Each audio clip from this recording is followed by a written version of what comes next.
Hi, welcome back. Now we're making Asian congee breakfast or porridge. These are the ingredients that you will need to make Asian ground meat and ginger congee.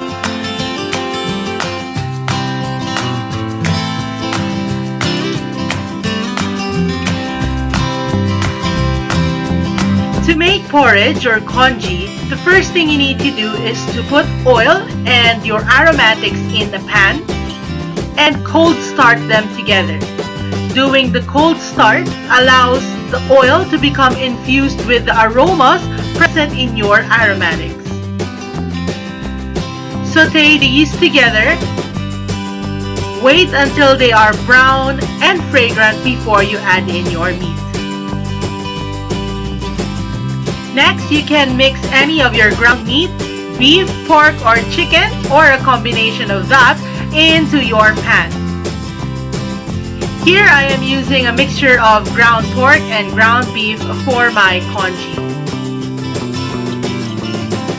Season your meat well and saute until completely cooked.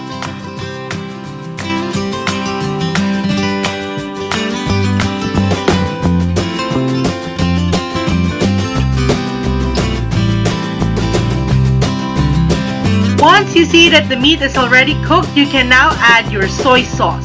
Just a tablespoon will do.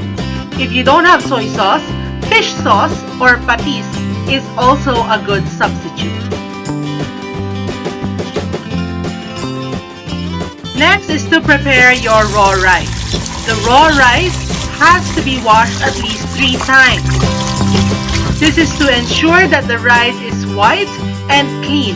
The first washing can be used as fertilizer, and the next 2 washings can be used as your soup base if you want, or as the liquid that you boil and feed babies to become stronger. In this portion, you can opt to remove the excess oil and then add in your rice. Saute this well. This process is called cracking the rice.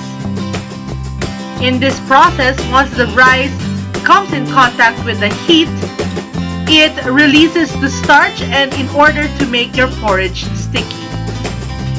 After that, just add in your water and set to boil. You will need to boil this for about 30 minutes to 40 minutes. Once it is already boiling, you can already start to skim the excess oil and lower your heat into a simmer. Make sure to mix it periodically so that nothing will get stuck to the bottom of your pot. Once you achieve the consistency that you want, you can now scoop it onto a bowl. But if you want it to be thicker, just continue boiling it to evaporate the water. We are now going to add a raw egg. So the key here is to add the raw egg just before you fill your cup or your bowl. Add in your raw egg, make sure it's room temperature so that it cooks completely. When the person eating it will mix it together. Then add some spoonfuls of soup and of your porridge or congee. Make sure that the yolk is still seasoned. Afterwards, you can now garnish this with your spring onion and some toasted garlic if you desire. And make sure to serve this hot. Only add the raw egg if you are ready to serve this. Do not add the raw egg if you're going to store this inside the refrigerator. And there we have our Asian ground meat and ginger congee. Thank you. Bye.